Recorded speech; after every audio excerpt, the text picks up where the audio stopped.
Hi అండి, సింపుల్గా బీరకాయ కర్రీ తయారు చేసుకునే విధానం చెప్తాను ఈరోజు. చూసారు కదా ఎంత కలర్ఫుల్గా ఉందో. చాలా ఈజీ ప్రాసెస్ అండి, అందరికీ వచ్చే ఉంటుంది. కావాల్సిన ఇంగ్రీడియంట్స్: బీరకాయలు ముందు మెయిన్. ఈ విధంగా ముక్కలు కట్ చేసుకోవాలి. అందులో సాల్ట్ వేసుకొని గట్టిగా పిండేయాలి, వాటర్ అంతా వచ్చేసేలాగా. ఈ విధంగా చేస్తే ఈజీగా తొందరగా అయిపోతుంది. చూసారు కదా ఇన్ని వాటర్ వచ్చినాయి బీరకాయలో.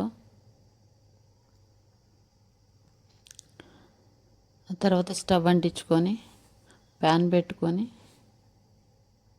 2 టీ స్పూన్ల ఆయిల్ వేసుకొని తాలింపు గింజలు,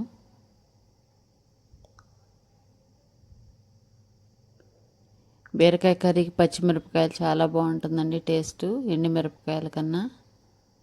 పచ్చిమిర్చి, కరివేపాకు లైట్గా వేయించాను. చిటికెడు పసుపు,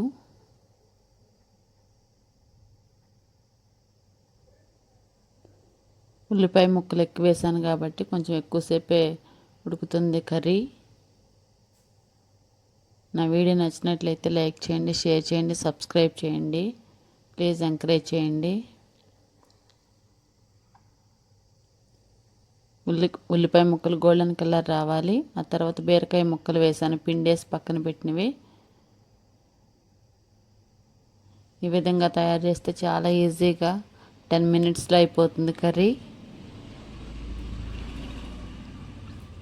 చాలా తక్కువ టైంలో చేసేయచ్చు. సాల్ట్ తగినంత, కారం కూడా చూసుకొని వేసుకోవాలి. పచ్చిమిరపకాయలు వేసాను కదా, కారం.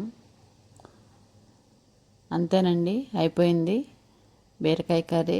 నా వీడియో నచ్చినట్లయితే లైక్ చేయండి, షేర్ చేయండి, సబ్స్క్రైబ్ చేయండి. ప్లీజ్ ఎంకరేజ్ చేయండి. ఓకే అండి, మరో వీడియోతో మళ్ళీ కలుద్దాం. Bye bye.